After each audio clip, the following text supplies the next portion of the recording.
Oh, you're ready when I gavel in. All right. All right, I'm going to call this meeting, Board of Supervisors meeting, November 5th, 2025, to order at 5:35. If we could all stand for the saying of our Pledge of Allegiance. I pledge allegiance to the flag of the United States of America and to the republic for which it stands, one nation, under God, indivisible, with liberty and justice for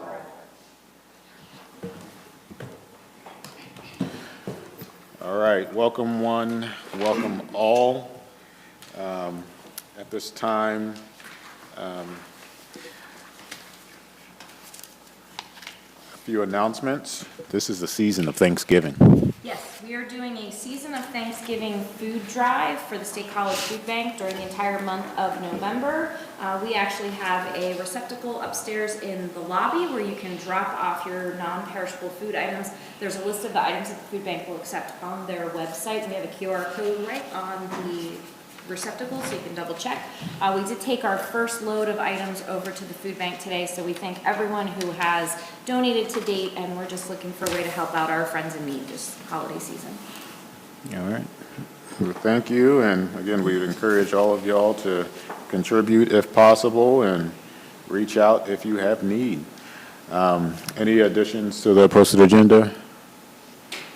All right, seeing none, I'll move on to public comments at this time. If anyone in the public has matters to discuss before the board, please say so now. Again, we ask that if it's related to anything in the agenda, that we ask that you just wait until that time. So any public comments? Oh, Betsy has her hand up. Supervisor Whitman, was that accidental or purposeful? Can I go ahead or? Go ahead. Yeah, go ahead. Oh, okay, sorry. It's a little difficult here. I hope this is appropriate. I just wanted to congratulate Pam Robb, who was reelected for another term of supervisor yesterday, and to welcome on board Heidi Cruzy Miller, who will start her term as a supervisor in 1st of January. And of course, that means that we'll be saying goodbye to Elliot, but that's for another meeting. Thank you. All right. Well, congratulations again, Supervisor Robb. We're happy to have you here. Would you like to say anything? I just want to thank the residents that put their trust in me and Heidi to be a part of this extraordinary board of colleagues and staff who I am truly honored to work with. So to all the constituents that voted for us, thank you so much as we work together to make this a place for all. Thank you. All right. Okay, so no other public comments at this time? All right. Moving on then. Item number 3, presentations. We have our Veterans Day proclamation. I would like to have this read. Supervisor Robb, would you like to do the honors? I'll be honored.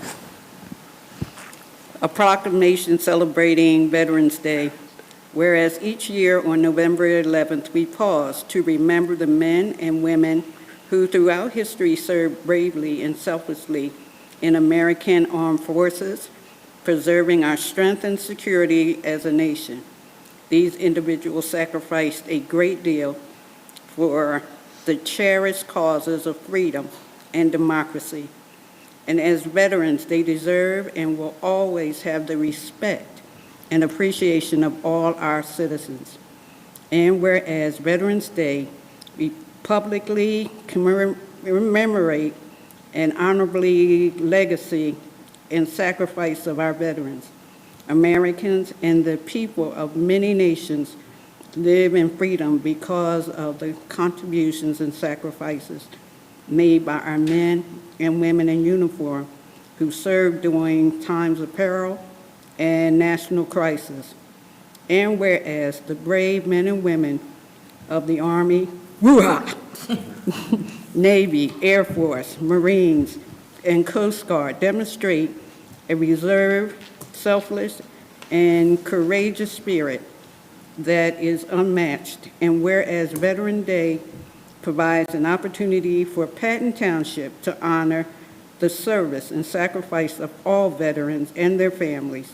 And now, therefore, be it resolved by the Patton Township Board of Supervisors on November the 11th, we honor all veterans and their families and offer Patton Township sincere recognition and appreciation of their immeasurable service. Proclaimed this 5th day of November 2025 by the Patton Township Board of Supervisors. Thank you. All right, I will entertain a motion to approve. So moved. Any discussion? Again, the quick thing that I'll say is that, I'm very appreciative of veterans, those who have served, those who serve currently, and those who have plans to serve in the future. I have a lot of family and friends who have served and are currently serving, and I think it's important that we honor them and understand that no one political party, no one particular identity group has ownership over veterans. That is one of our most diverse groups of individuals that bring all of their lived experiences and identities together to create something that, strengthens our nation, strengthens the world, and protects the Constitution. And so I think it's important that we understand that, that we all have ownership, I guess, of what is that? Okay. Oh, okay. That is me. Sorry about that. But yeah, and also, when we're talking about the lived experiences of some of the underserved right now, we're talking about food insecurity, we're talking about houselessness, we're talking about mental health concerns. When you actually look into the populations and the groups who are often struggling the most, it is our veteran populations. And so that's why it's important that we, protect and support those safety nets in order to provide for the needs of all the individuals who have those needs, but particularly our veterans. So thank you, and that's all I got. May I? Yep. Supervisor Robin. I would also like to thank those staff members that work at the Veterans Medical Centers. We always hear, thank you for your service, but it goes both ways. Without the nurses and doctors and just the staff over at our medical centers, our veterans wouldn't have the help. And to all veterans who are out there and need help, we are a proud group, but if you need help, please reach out. We are here for you. There are organizations, and because of the holidays, it's always the roughest. There are churches that are doing meals. There are a listing of where you can get food and supplies. So to all who are serving our vets, again, thank you for your service, because it goes both ways. Thank you. All right, there's a motion on the floor that's been seconded. Any further discussion, comments? Okay. Supervisor Abrams. Are there any other people who served here? Could they stand up? Not in the room. I was in the Air National Guard from 1969 to 75. We didn't go anywhere except to meetings and things, But that counts. but it happened. That counts. Thank you for your service. Thank you for your service. All right, all those in favor signify by saying aye. Aye. Aye. Any opposed? Motion passes. Moving on, proposed 2026 township budget presentation. I love how I'm up here like, what is that technical issue? They're like, it's you. Can you move back, please?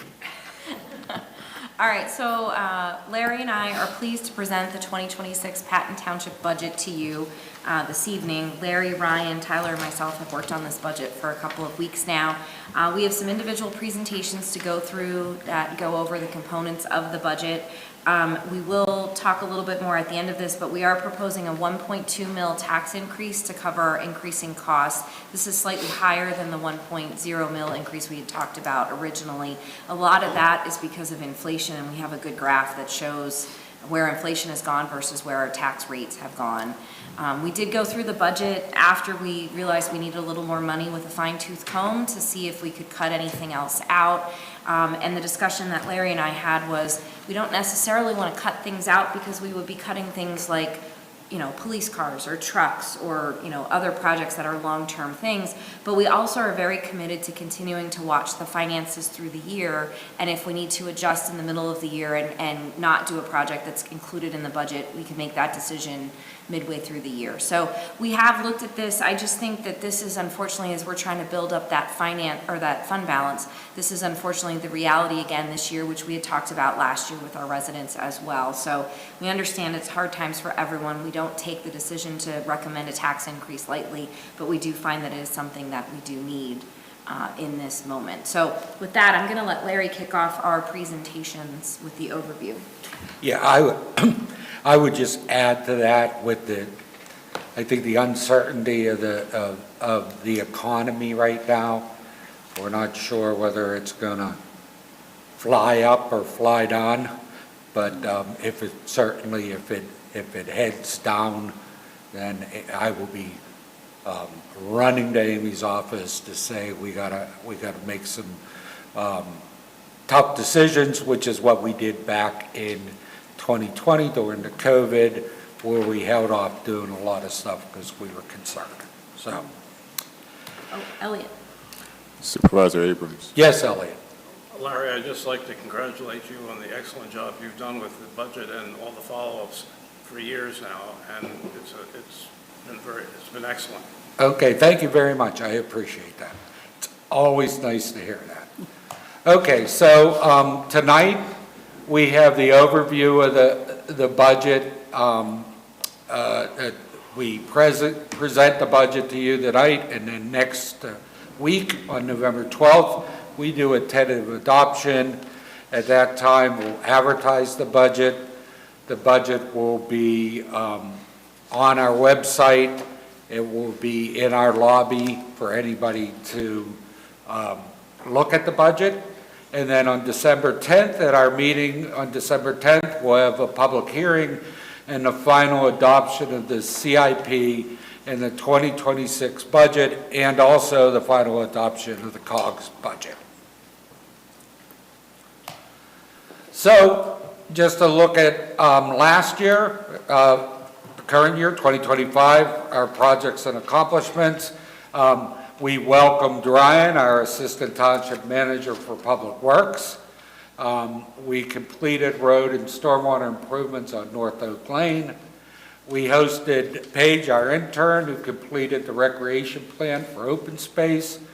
We installed some new playground equipment in Graysdale Park.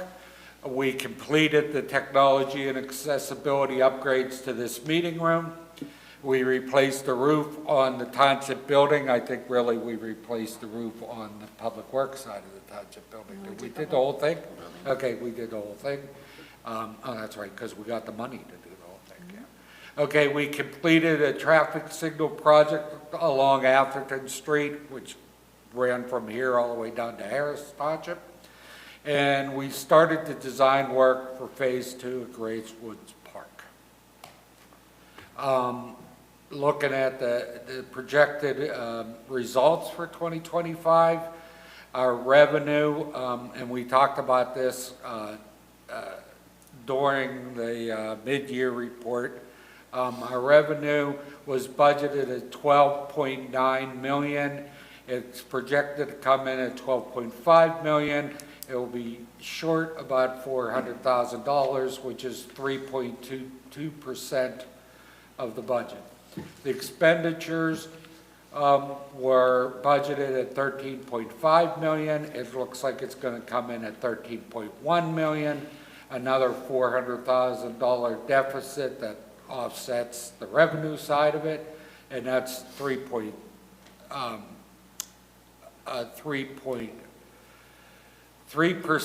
decrease from the budget.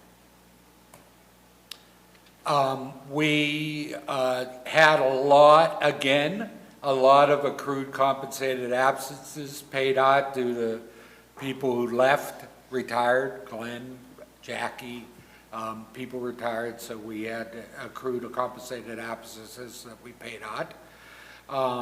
We had some police, I think that left too. Road projects, we overlaid North Oak Lane and Christopher Lane and microsurface Circleville Road. And again, we installed new playground equipment at Graysdale Park.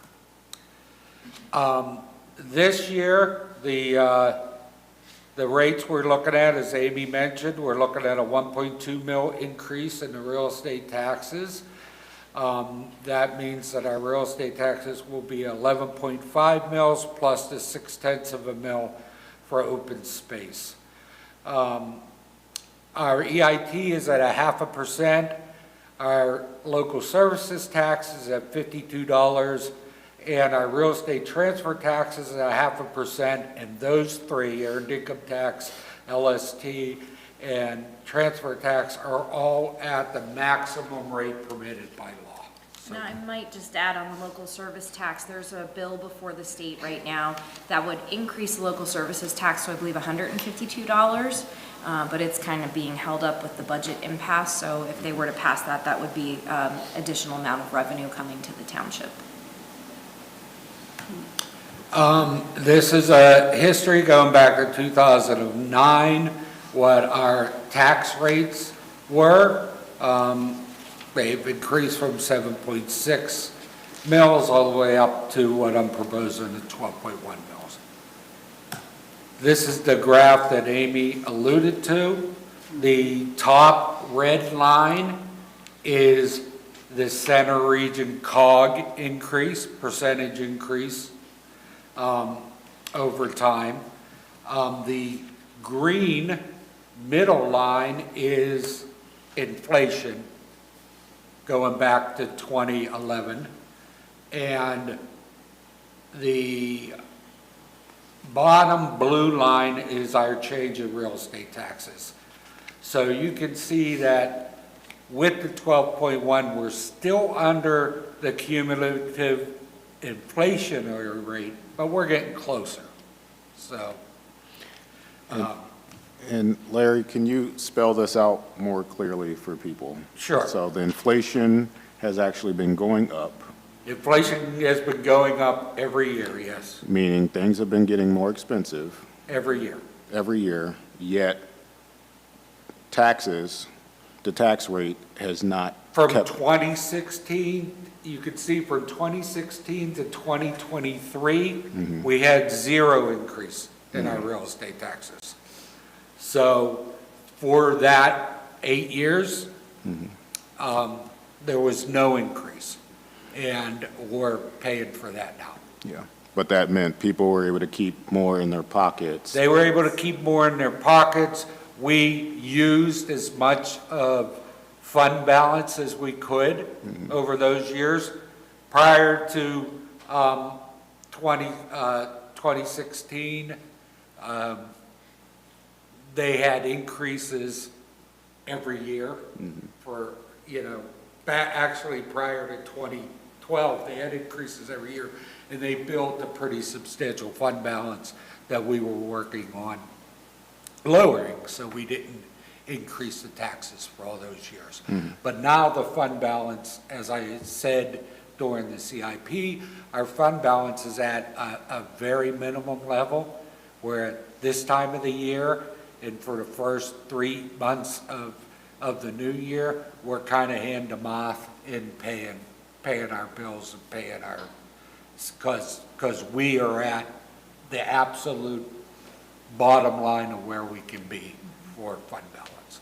We can't use any more of it. So, okay? So this shows that even though we have been increasing since 2024, we're still under the cumulative inflation rate.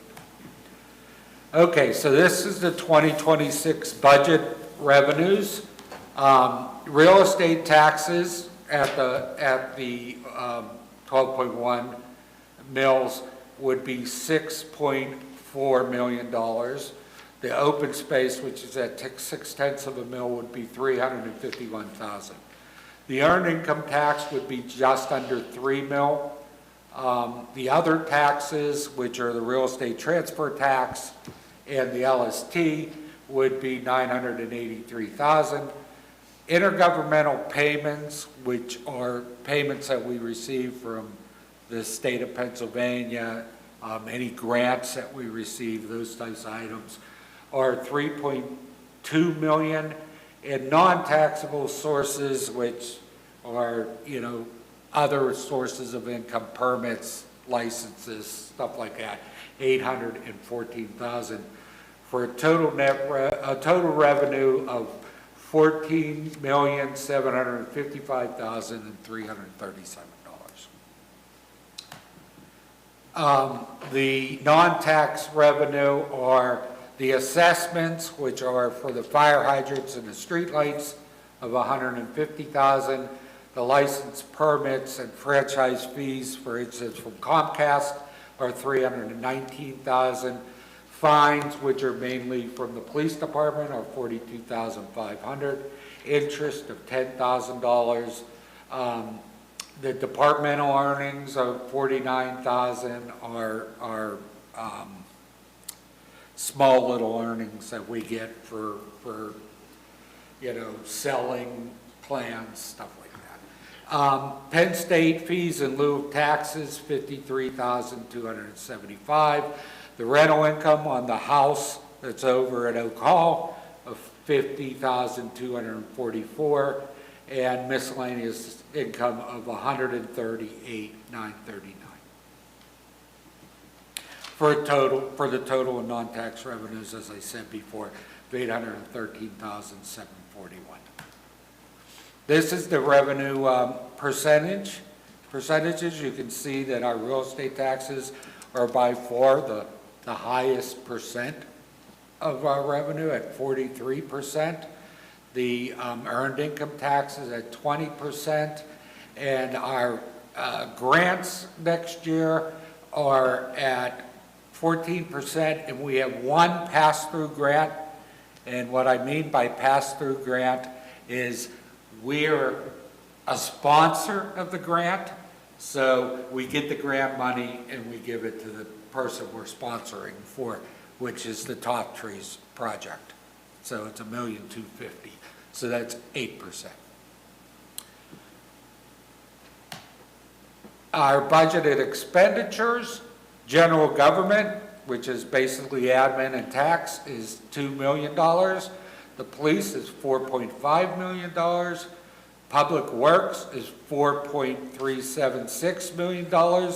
Keep in mind that includes all the projects that we're doing. The engineering, planning, and zoning, and parks and recreation are $1.9 million. Other community services is $1.5 million. Debt service is $787,000, and the debt service on the open space is $245,000 for total expenditures of $15,526,293.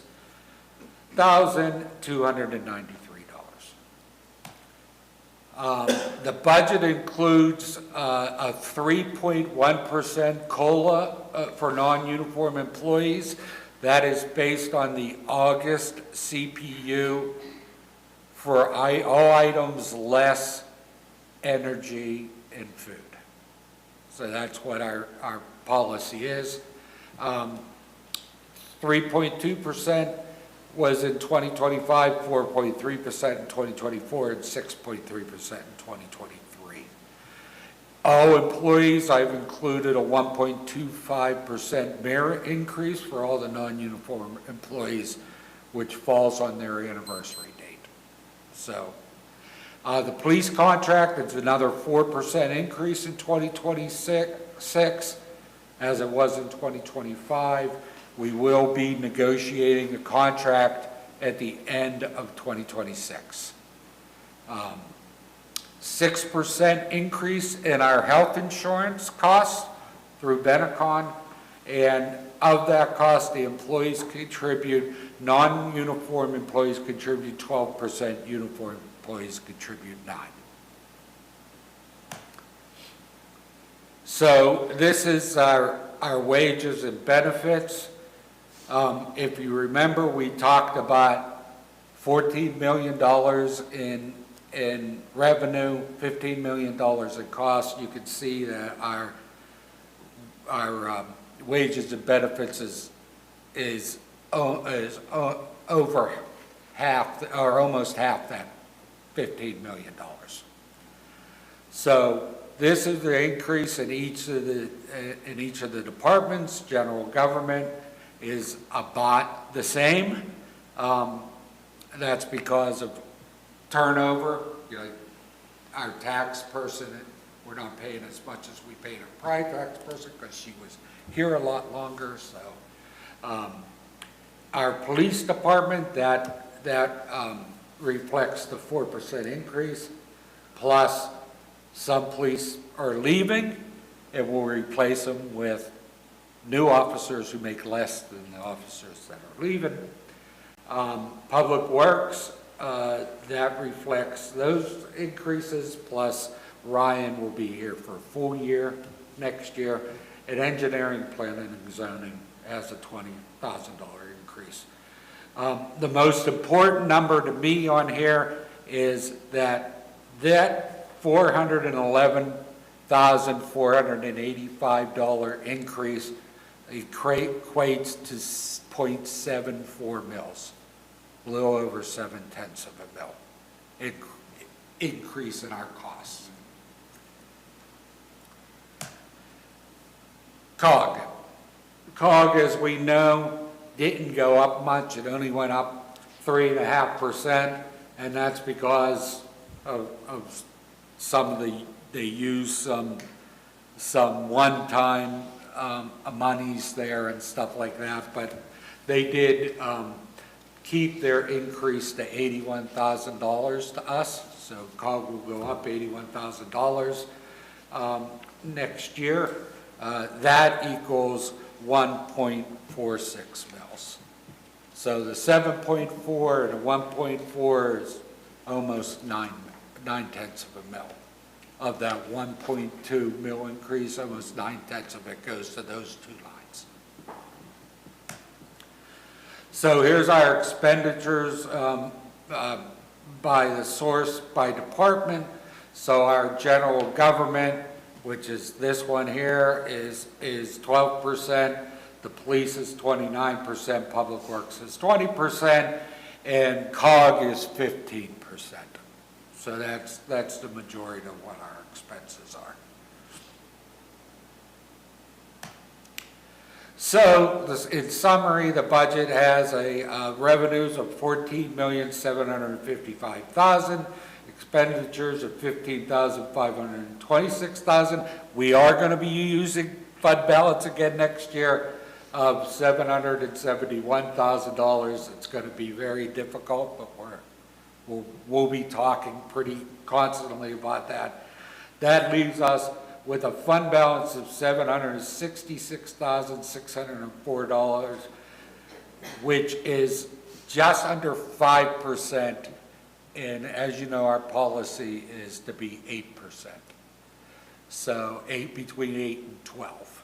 So it's going to be a little bit under. We'll have a pretty hard time at the end of the year because we have to plan at the beginning of the year to be ready for that.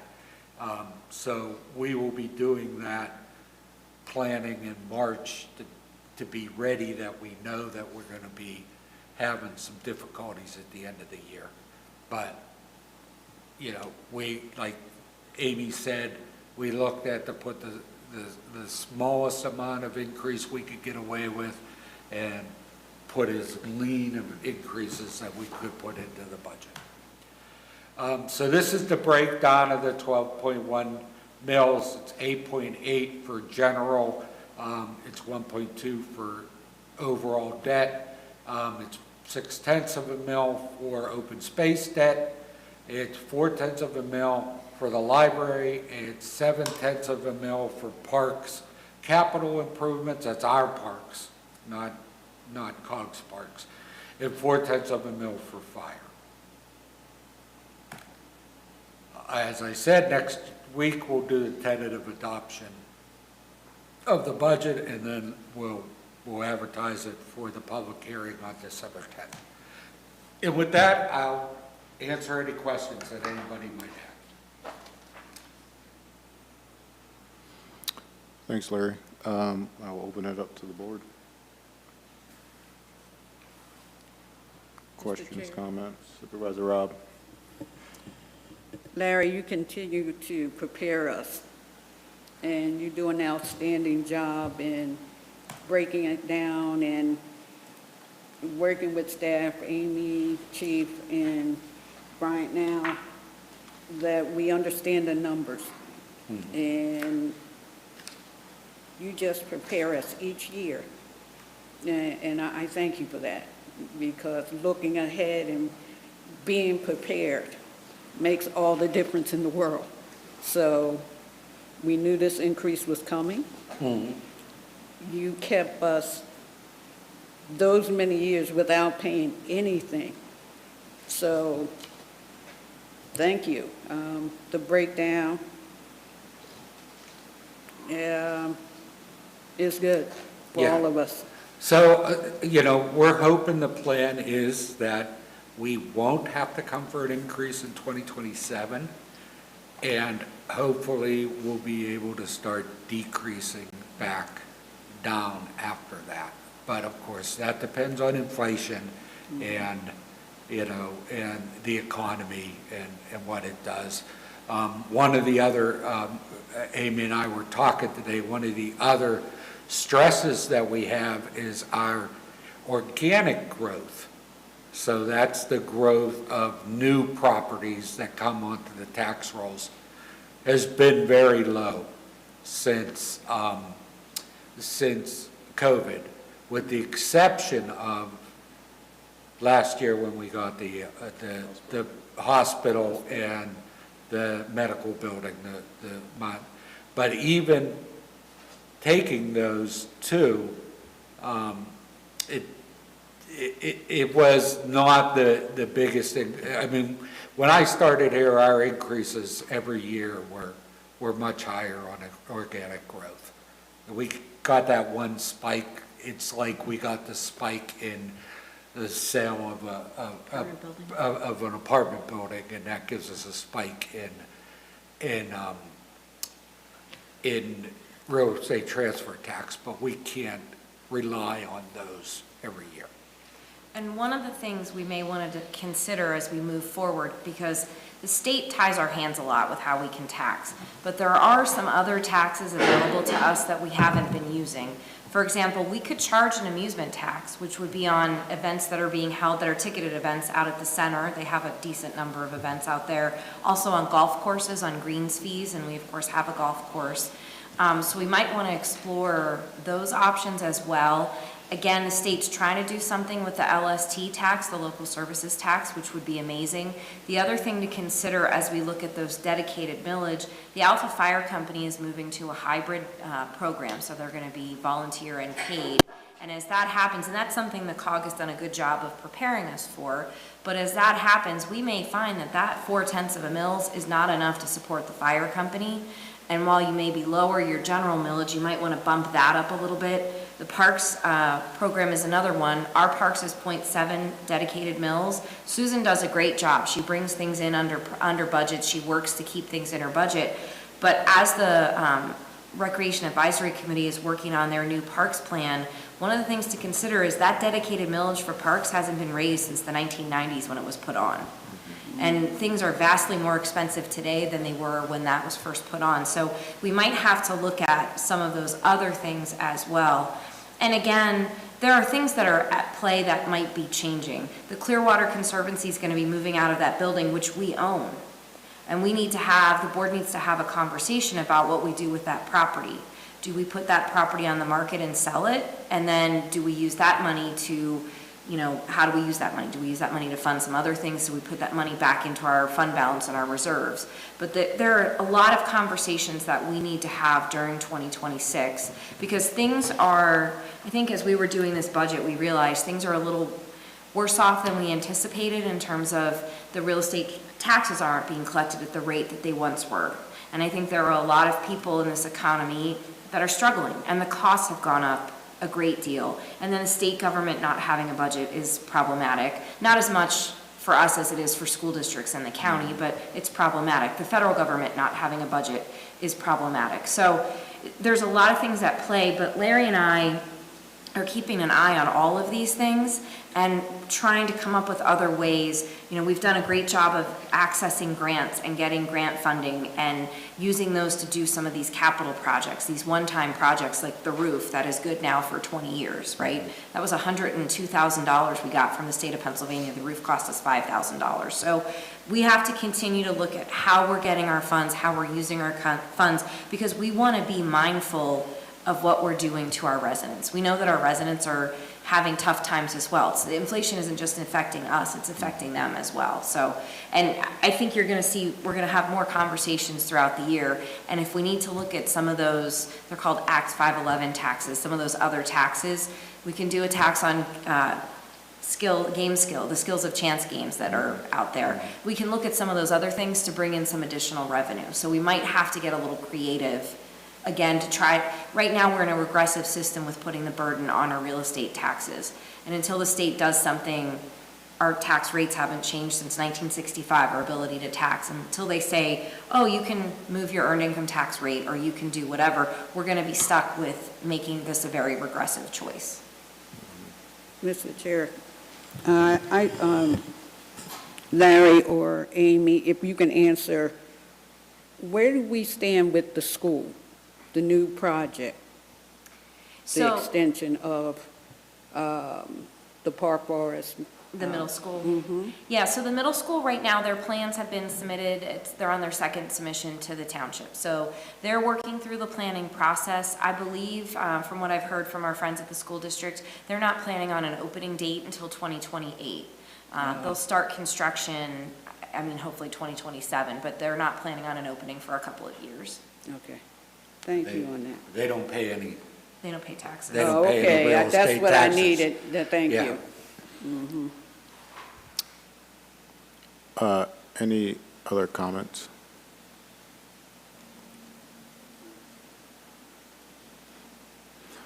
So basically what I'm hearing is, again, we have worked to try to keep costs down for our residents. We're at a time now that we have to now start playing catch up because things have just gotten more expensive. And this year, inflation is actually still rising, correct? Yes, it is. That's what concerns me about 2026, is inflation continues to creep up every month. And tariffs, the tariffs have The added tariffs costs. Yeah.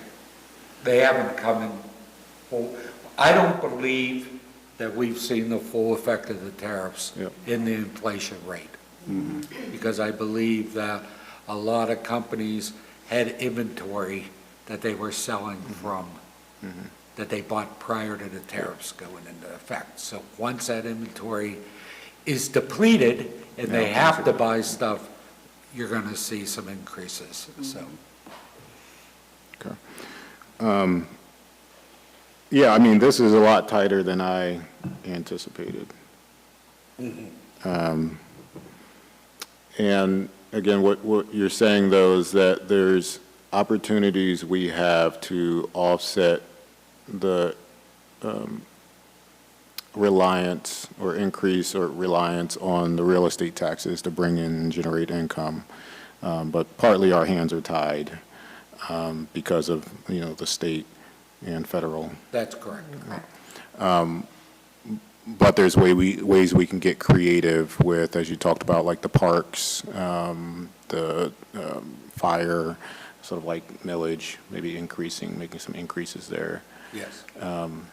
Yeah, so I know we had talked about maybe in 2026 thinking about those things. I actually think we should make a plan Yes. sooner rather than later, just to We'll see be bringing those ideas to the board during our meetings. Not all at one time, but we'll bleed them in to the agendas. Yeah, but again, I think with all that being said, when we look at our actual budget, if you were to go through, and I think we've been doing a good job with this every year, in that we don't have a lot of glut or bloat That's and correct. things. We're just buying things and having these we're not just doing that. We're trying to get money in from grants to offset what we're asking our taxpayers to do. We're running lean, we're running efficient, and there's opportunities that we're constantly looking to see what can we forego or push off for later years. But when we're thinking about some of the things we have in the budget now, a lot of these things are very critical that we can't necessarily push off. So you can't just go and say, don't purchase these vehicles, like this is for law enforcement, this is for our public works, like these are That's actual correct. necessary things. That's correct. We'll just trade off. Let's, for instance, if we hold off on purchasing police vehicles, we'll trade off that purchase with increased maintenance costs, because those vehicles will meet the end of their useful life. So a lot of miles put on a police car in 1 year, as you can imagine. Yeah. And that was a conversation that Larry and I had. Larry and I sat down with the numbers and we went through them. And this year, we put off buying a police car. And we have a grant in, and we should be hearing about the grant soon that'll help us buy a police car. But we sat there and we talked about, well, we could not buy a police car. We could not do this. We could not do that. But at some point, you're kicking the can down the curb, and that's also not good governance, right? We don't want to kick the can down the curb on our streets. We don't want to kick the can down the curb on our police, on our equipment, other things, because we have to be able to respond. Our entire mission as a township is to provide for our residents' health, safety, and welfare. We have to be able to be out there helping them. And also, our employees, and we don't run a bloated operation. We run an operation that is very lean in terms of the number of employees. We have to continue to stand by and invest in our employees as well, because our employees are the ones that are out there having the direct contact with our residents. So we don't want to make their jobs more difficult to do. We don't want them to scrape to get by or scrape to have a vehicle that's not running or something. So we really have to balance all these things. But honestly, the state of Pennsylvania does us no favors when they give us regressive tax systems that don't change with the times and that don't give us the ability to change things. The other thing that I'll bring up, and this is never going to be popular with the county, but we haven't been reassessed since 1994. So that means that we're collecting our taxes, our millages are collected on assessments that were set when I was still a college student. That was a long time ago. So the county needs to come in. It shouldn't go this long, but reassessments are not popular, and you can't reassess and then raise your taxes in the same year. We've talked about this before. But the county needs to do something, because there's money that's laying on the table that's not being available to us because our rates are that skewed. We're so far off the common level ratio. So there needs to be something that happens. And another thing that we've discussed sort of briefly with the whole Penn State Penn State is a wonderful benefit to our community. Penn State brings a lot of visitors to our community. We have no ability to get any money from sales tax revenue from those folks that come to our community. So if the state of Pennsylvania, and it wouldn't just benefit here, it would benefit the Poconos, it would benefit Philadelphia and Pittsburgh, but if they gave us the ability to levy an additional sales tax, that would help us recoup some of the tourism money that comes into town. As it stands now, the hotel tax goes to the county, it doesn't come to us. So we're reaching the critical mass point where we really need to have some conversations with the state to try to get them to understand that we need some more tools in our toolbox because it's really affecting our residents the hardest. You know, your income tax that you pay to the federal government or the state government affects you. It comes out of your paycheck, but most people don't think about it. Your real estate tax, you see that bill. That's a very, even if it's in your mortgage, we're required to send it to you every year. That's a very tangible thing that you see, and that's hitting your bottom line. So there needs to be, and frankly, I'll just say it, we're the only form of government that has a budget right now because we're required by law to pass a budget by December 31st. You literally cannot leave this room until the budget is passed by the end of the year. Maybe if the state and the federal government took a look at us, they could learn a little bit about what we do and maybe mirror some of that. I'm sorry, on my soapbox. Farkas 2025. But I think there's some concern about, again, if inflation continues, which it may seem likely, though, depending on what the Supreme Court does with this current case. We anticipated this happening, and I think there's been ideas that have been in the cooker for how we can be responsive. And I just don't want to, again, keep prolonging that conversation, that in-depth conversation. And so I don't know if that's something just us, like our staff, y'all are able to take a look and develop a sort of like plan proposal for what we're able to do. If you have to bring in external people to do that and help advocate, I don't know, but I think that needs to like happen yesterday. But I'm glad we'll move forward with that. And that amusement tax too, that do we know, like, well, I guess when you create a proposal, you can anticipate what we might, forecast what we might be bringing in, but off the top of your head, like, do you know, like, how much money we're kind of leaving on the table now? I It don't. would depend on what we set it at. Right. And so College Township has an amusement tax right now. And College Township doesn't charge the amusement tax on NCAA, because they have the stadium, on NCAA events, but they charge it on non-NCAA events. So the Luke Combs concert, for example, that had 80,000 tickets sold, College Township got a great deal of revenue from the amusement tax. So we would need to do, Larry and I can do this, an in-depth analysis kind of how many ticketed events we have in the township and what that looks like. And then I've been looking just kind of anecdotally at some of the other places that have amusement taxes just to see what they're charging.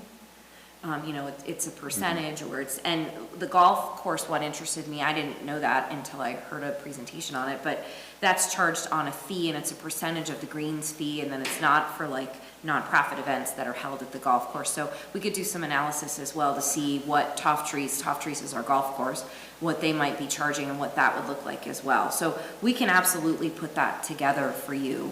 And I think what we ought to do is the first quarter of the year, we should have this conversation. Yeah.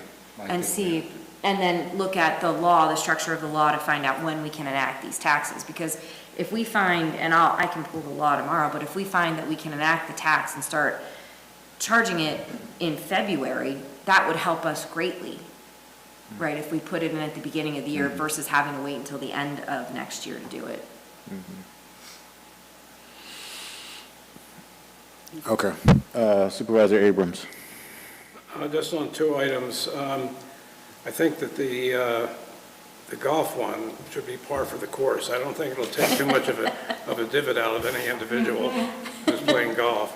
With the fire department thing, though, I think it's going to be hard to extinguish increases in that. Yes, Oh, I would agree. Elliot. So we do have a deeper dive into each of our budgets, which we would like to go through. And I'd like to start with the chief, with the police budget, and then we'll kind of work our way down. Mine will be very quick because most of my projects are ongoing things, and with the exception of our records management system that we're looking to get. And I don't know if Larry's queuing mine up. Real quickly, I do want to give kudos to Amy. She's been very creative about getting grant money to try to pay for some of these projects.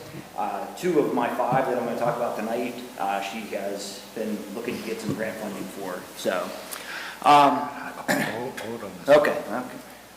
It's not showing up.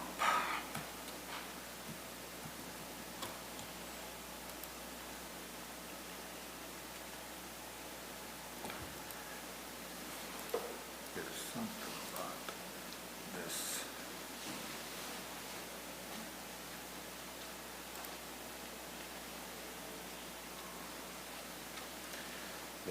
It showed up before, but now it won't show up. Doesn't want to. Okay, there we go.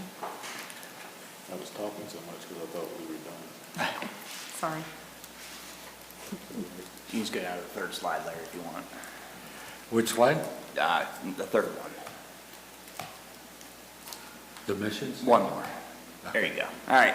So the first project I was going to discuss, these are really the major projects that we have going on in the police department. Like I said, 4 of these are ongoing. The first being the replacement of our body-worn cameras and our mobile video recorders, which are the cameras we have in our cars. The cost for that project was $138,000. That was back in 2024. And we did get a grant, a federal grant award for about $24,000. We spread that, the remainder out over 5 years, so budgeted for 2026, we have about $24,000. However, we just did get an email here recently from the federal grant saying that we're eligible to apply again. So we did do that. We're waiting to hear. I'm assuming with no federal budget, there's probably not federal funds being distributed at this point. So we're waiting to hear back and hoping that maybe we'll end up with another $24,000 from the federal grant for the body-worn cameras. That'd be a nice boost. A new project is the records management system. We've been talking about that for a while, about the replacement. We have agreed on, and State College Borough is securing a contract for Pro Phoenix, is the company that we have selected to do our next records management system. We have $91,000 budgeted in 2026 for the purchase and the first year maintenance. And just as a reminder to the board, we have a consortium that's made up of State College Borough, Penn State, Patton, and Ferguson. So our agency is a 12.5% owner of that system. State College Borough did secure a grant though from PCCD a few years ago for $1.2 million that will cover the entire purchase of the project, the purchase of the system, and that first year maintenance. So we are just looking probably out to 2027 until this will have any really impact as far as funding. Hopefully the borough's money will be able to cover everything for 2026 at least that we're anticipating. Police car replacement, Amy touched on this. We did not replace one in 2025. 2026 was going to be a 2-car year already, so we're looking to replace 3 patrol cars next year. And again, we are seeking the grant funding for one of those cars, but looking at $180,000 for the vehicles and for all the upfitting costs that go along with those. And we are very, very lucky here at Patton Township that our mechanic, Troy Miller, number one, does a fantastic job keeping our fleet running. He does a really, really nice job. Also very lucky because he does all the upfitting on our cars. So that saves us a tremendous amount of money with his maintenance and the upfitting that he does for us. So we really appreciate everything he does. The Central Booking Center, again, this is an ongoing project. A few years ago, actually right around COVID time, there was a shortfall. The fees from the processing of defendants was keeping the booking center afloat. The contract we signed with the county back in 2007 says that if there's a shortage, then the townships and the municipalities are the ones who have to cover that shortfall. There's a formula that's set up, and it's based on the usage. Unfortunately, as you know, I report every month that we have a lot of retail thefts. By law, those retail thefts have to be processed. They have to be fingerprinted. So we use it a decent amount. Our share is generally right around 20% between State College, Patton, Ferguson, Spring Township, Bellefonte, and Penn State. So that is an ongoing thing, again, about $40,000 to $45,000 we're anticipating for 2026. And then lastly is the police radios. Our radios we purchased back in 2012. Kind of parlay this in with Public Works. They were all purchased together at the same time. State College Borough is already working on replacing theirs. They were all bought at the same time. Like the entire county bought all of our radios. That's not an option, as the county is not necessarily, again, doing this as a major purchase with all the agencies. So we're kind of doing it on our own. We are trying to maybe work with Ferguson Township so that we can do a larger purchase and hopefully drive down the cost a little bit with a little bit of a bigger purchase, but also replacing the Public Works radios. We have about 24 on our system, and you have a little 20-ish? 16-ish. 16, okay. So, we're hoping maybe if we go with Ferguson and can order, 70 or 80 radios, then hopefully the cost will be driven down a little bit. However, again, we did put in for a grant to fund these as well for this year. Hopefully we'll hear maybe this month on the grant for the car and for the radios. But that is all the major projects that we have on the police side for 2026. CNET, y'all need any new radios? Going on this with us. Any questions, comments? All right, partnership. Okay, next up we'll have Ryan, Public Works and Parks. I'll do Public Works first, and then I'll do Parks. Okay. You can skip that. Okay. So our funding comes from 3 different funds. Liquid fuels money, which is from fuel and gas from the state. When people fill up their cars, their vehicles. The general fund and grants. We actually have quite a bit of money coming in next year for the Valley Vista Milling and Overlay Project. In the Viral Boulevard, in 2027, we're anticipating, we submitted a grant for Viral Boulevard 1, which is the project from Atherton to Wattle Road. So we submitted that Friday, I believe. We won't hear back for a little while yet, until early next year. And then in next year, we'll submit for a Viral Boulevard 2, which is right now anticipated at $1.2 million, which is on the other side, on the northeast side of the Ferguson Township line, for funds as that. So we're hopeful that we get those grants to kind of aid in those projects. Next slide. 2025 accomplishments. So this year, as Larry noted, we completed the North Oak and Christopher Lane Mill and Overlay projects, North Oak Stormwater projects. They're all completed to date except for a couple punch list items, which should be finished up on Monday. So we're working through that.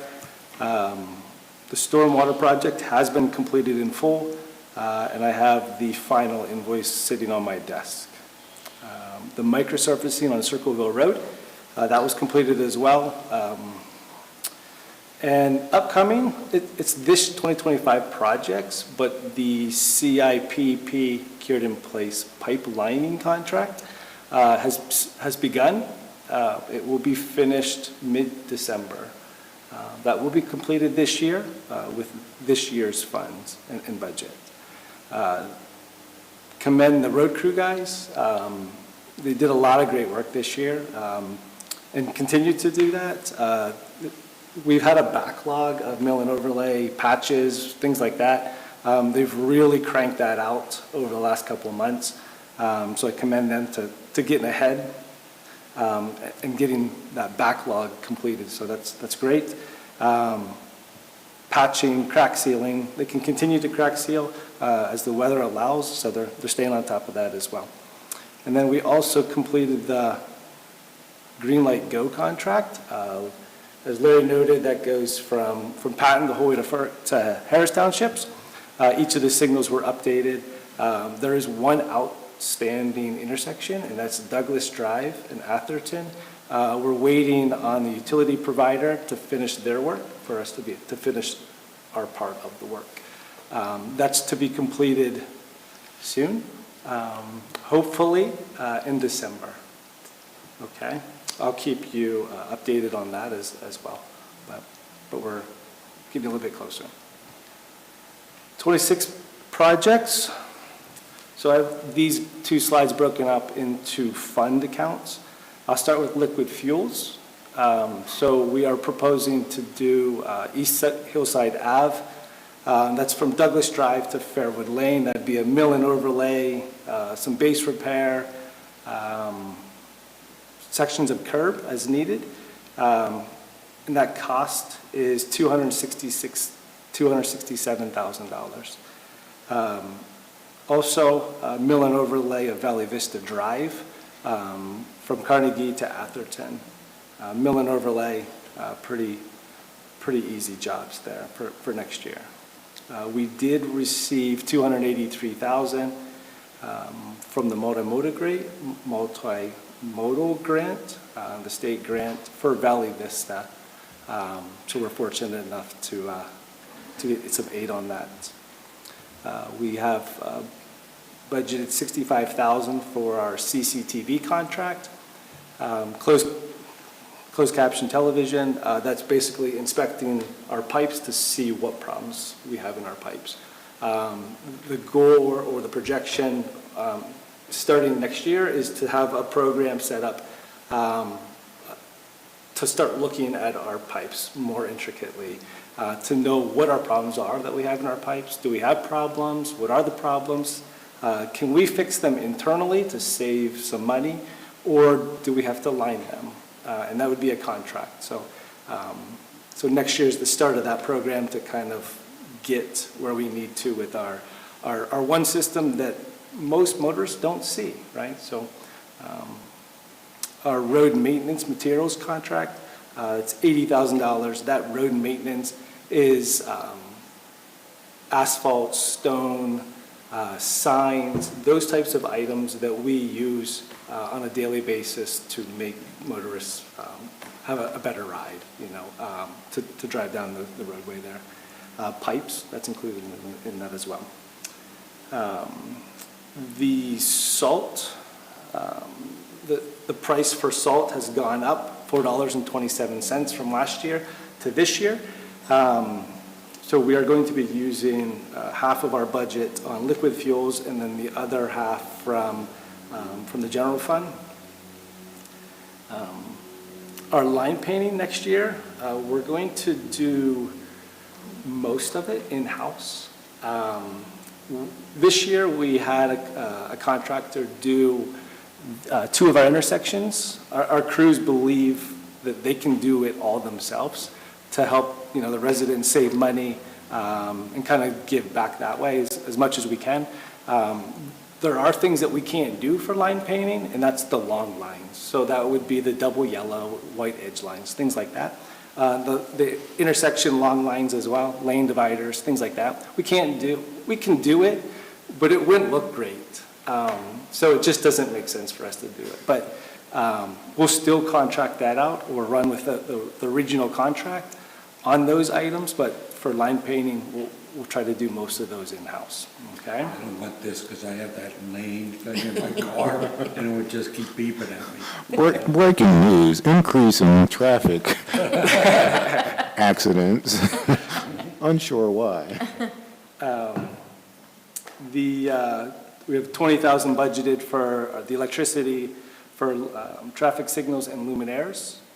And then we're also going to purchase F-250, 3/4 ton public works vehicle next year. That's a crew cab with some side compartments for storage to be able to move the crew together instead of having to take more than one vehicle to our sites. And it's overdue. We were supposed to get a T-tag last year. We held off on that purchase and just we're working with it. Just to kind of complement the budget a little bit there. So, and then we have $135,000 allocated from the Road Improvement Reserve Fund. Our 2026 projects for the general fund, we're going to use $113,000 for our leaf and brush collection. We provide funds to the State College Borough for their compost facility. That's where those funds will come from. The half of the township salt allocation, as I noted, will come from the general fund for $62,000. And we're increasing our budget for the maintenance of our vehicles. Since we haven't, continued to purchase vehicles, we do have higher maintenance costs. We have seen drastically higher, costs as far as tires, oils, fluids, all of that in our vehicles this year from previous years. So we did, increase that a little bit. And then $60,000 for the road maintenance materials for that. As I noted, that's asphalt, stone, pipes, items of that nature. And then salaries and benefits of our Public Works Department.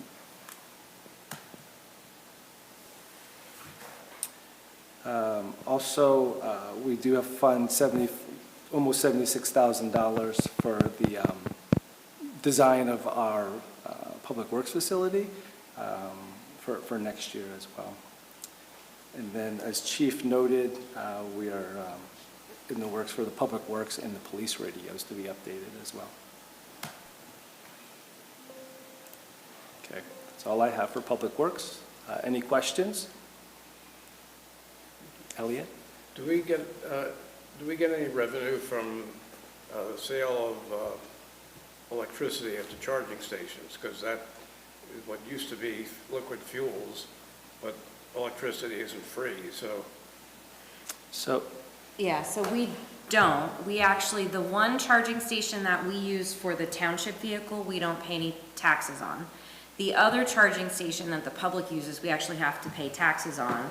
And then the state is trying to work out, they've been talking about this for a couple of years, they're trying to work out a way to charge people that are driving electric vehicles or hybrid vehicles so that that lost revenue from the liquid fuels tax would go back into the account. So there would be like an annual fee that they're gonna charge folks that have EVs to replace that lost revenue. Okay. Which is why we were having that conversation about people utilizing the other charging station that's just meant for ours, and them having complaints and us saying that, we're subsidizing your use because, we don't get paid from that. So, Supervisor Rob?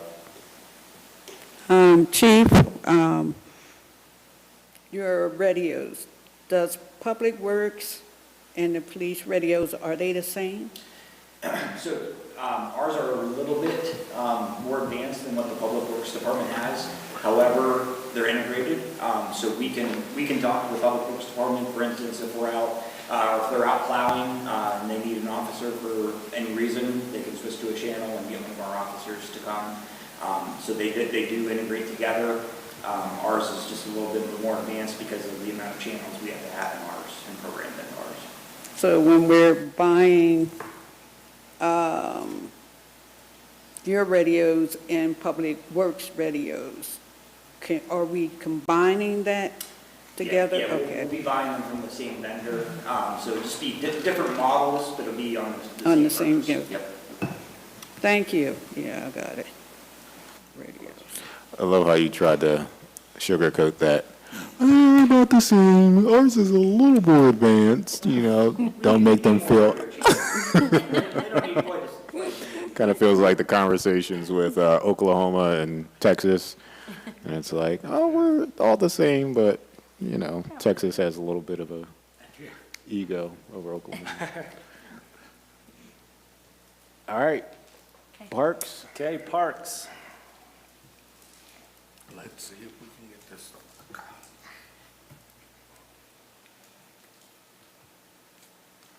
Next slide.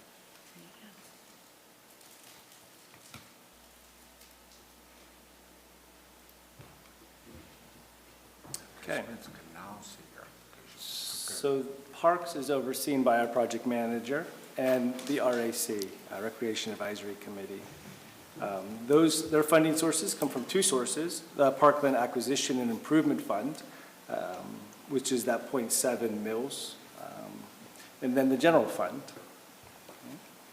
I have a note on here about their program. The RAC adopted in 2020 a program, and then next year they'll look to revisit that program. Right now it's currently a 10-year program, and Susan noted that they're probably going to make it more in line with our CIP, and then it'll go to a 5-year program. 2025 accomplishments. The Grayswood Park Phase 2 engineering. It started this year. It will continue through next year. The Scotia Road shared use path, the engineering design, that's continuing as well. This year they acquired some right-of-way. There is one property that's outstanding. Split rail fence in Circleville Park. That's along the perimeter out by the parking area. Turned out really nice. They also installed split rail fence in Cedar Cliff, right there at the trailhead for the Bellefonte Rail Trail. They installed new equipment at the Graysdale Park, and they had to do repairs on the Burnell Park Road, the Port in Place safety surface. It was pulling away, some safety issues, so they updated that as well with those repairs. And then they also installed under the Pennsylvania Tree Bare Root grant program, trees in Circleville Park and another park that I don't remember. I forget, so I apologize. Next. 2026 projects, so next year's projects, Grayswoods Park Phase 2 engineering design. That will be with DCNR grant submission, but continuing. Scotia Road shared use path connector, that's ongoing as well, continuation from this year. Burnell Road shade sales, they would look to do it this year, but they pushed it back because of the budget and things like that, so they just pushed it back a year. And then the Burnell Road Park, the pump track paving, Susan provided or submitted grant funding for that, so that's contingent on that funding. And that's it. Does the board have any questions? All right, and I'm bringing it on home with the EPZ, Engineering, Planning, and Zoning. I feel like we need like walk-up music. Yeah, we do.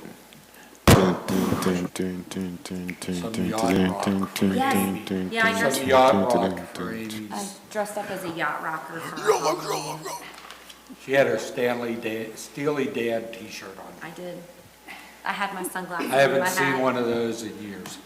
In the arms of an So now, as we're angel. thinking about Steely Dan, the Engineering, Planning, and Zoning Department, if you remember, this department's gone through some upheaval over the last couple of years. Our former township engineer departed in 2023, and that's when we brought on Michelle Marrow as our consulting engineer. She's working out very well. She's in the office 30 hours a week. She was a great help to me when we did not have a public works director. She and I kind of tag teamed along with Glenn to take care of the department issues. In 2025, we did hire Mr. Ryan Scanlon to take over as the assistant township manager for public works, which has been a great addition to our team, and also it's helped me because it's taken all of that off my plate, which is wonderful.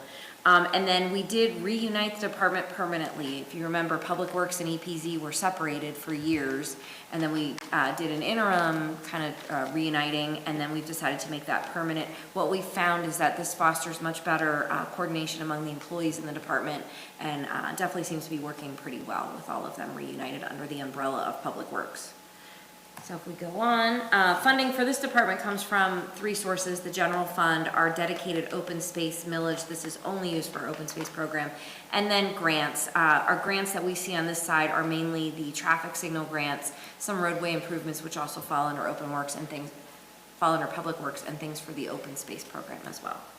So in 2025, as we mentioned before, the Atherton Street Signal Coordination Project, which was started in 2021, was finally completed. That's a nice thing to be done.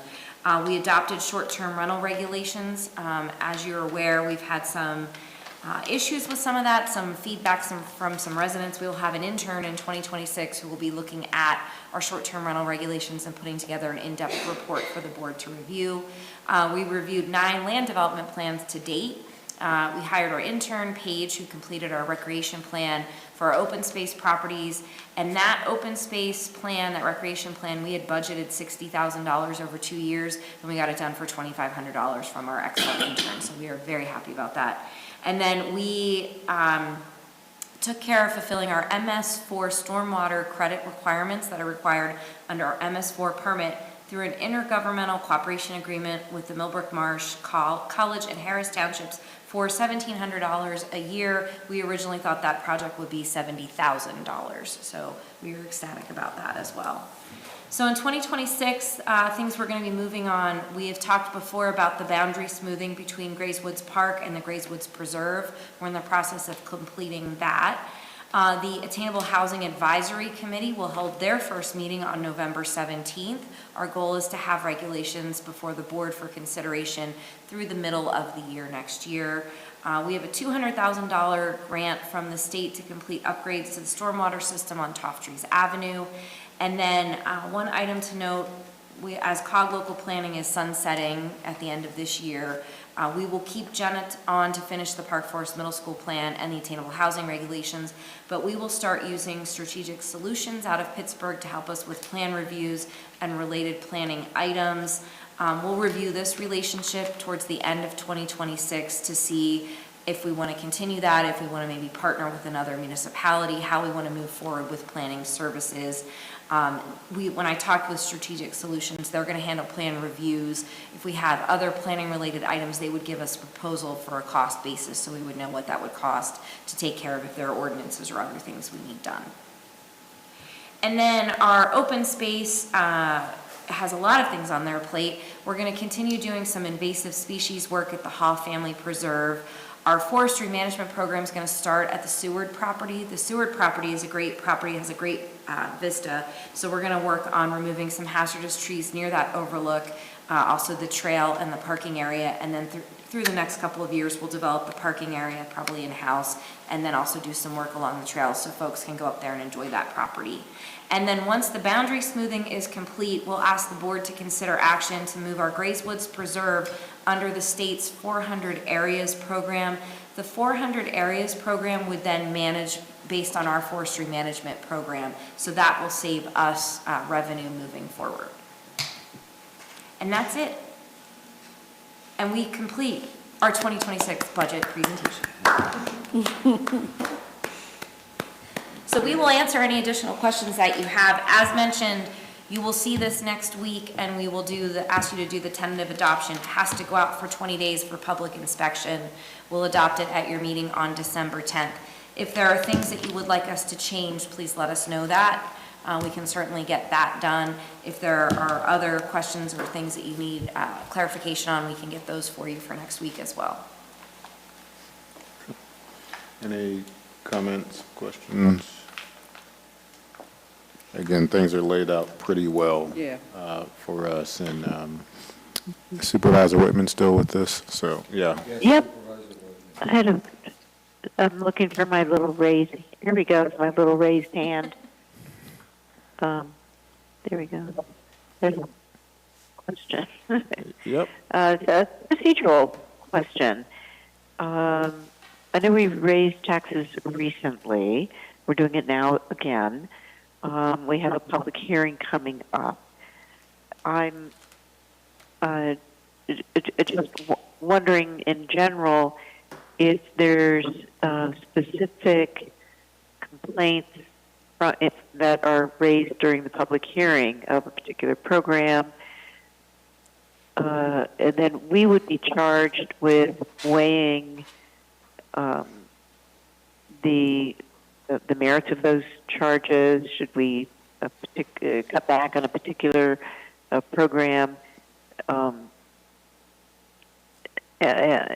you know, I don't really anticipate that coming, but I think that is the purpose of a public hearing, is to hear from the public and respect those concerns or observations. I guess I'm trying to anticipate what steps we would, or the process that we would go through to weigh very specific concerns or requests from the public. Say, for example, they said, we want to do away with the police department. I can't ever imagine them saying that. But what if it was the parks department? The parks is not, people would argue that's germane to our health. It's not germane to our safety. But it seems to me, certainly in this overarching environment of increased costs or inflation, tariffs, and the threat of government funds not being there, for example, for food. We're facing some pretty, not we in local government, but there's this miasma of awareness that we may be making some very hard choices. So how do we go about hearing those presented from the public, weighing those, and then responding with our own feedback to these public concerns, being respectful and being practical and thoughtful? So I think one of the biggest things is that you are already making decisions to looking at other ways to get revenue, right? So you want us to put together this financial plan, and we'll do it in the first quarter of 2026, so we can look at other revenue sources.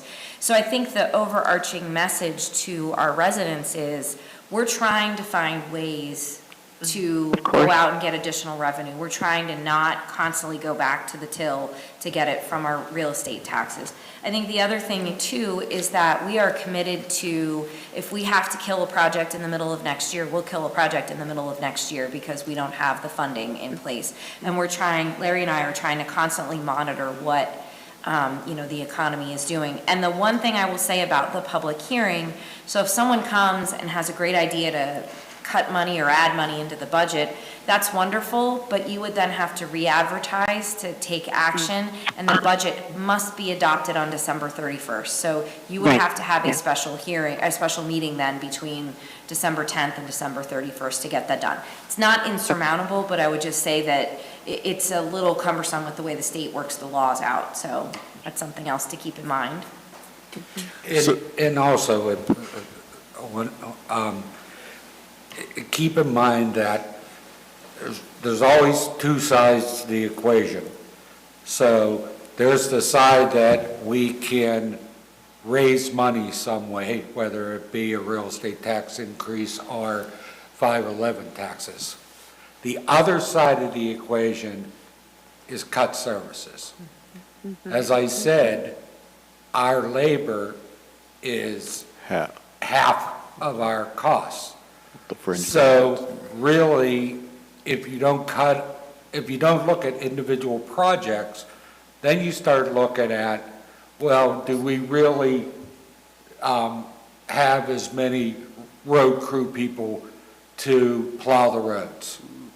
And maybe the roads don't get plowed as quickly or as well as they have in the past. That's a cutting of a service. Or we cut a police officer position or so, and then it takes longer for the police to respond. Our Amy and I's viewpoints, and we actually discussed this, was not to look at cutting those services. We look at cutting projects if need be, but in order to maintain the current level of services, then we'd have to increase taxes to be able to do that. So unfortunately, I'm not the final arbitrator on that, and neither is Amy, the board is. So if the board decides we don't want to raise taxes by that much, then my response will be, okay, what services or projects are we going to cut? So, Thank you for that. That's the And as I- reality of it. If somebody comes to the public hearing and says, it's 1.2 is just unacceptable, 1.2 mil increase is unacceptable, then my response is going to be, well, we will have to, if we cut that 1.2 mil out, that's $600,000 in revenue. We're going to have to cut $600,000 out in expenditures.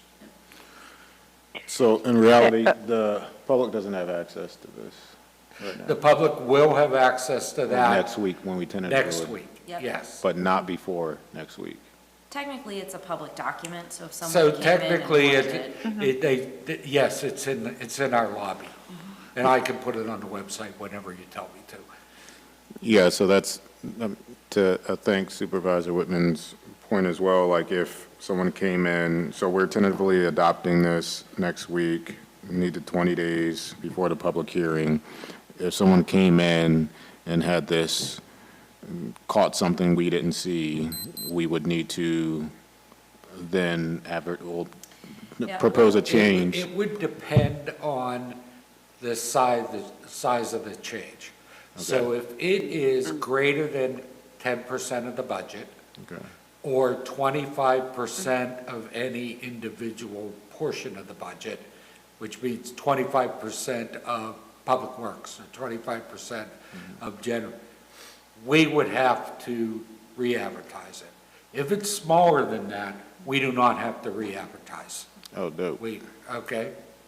So, and that, we've had small changes in the past, but nothing that's ever exceeded 25% of a line item or 10% of the total budget.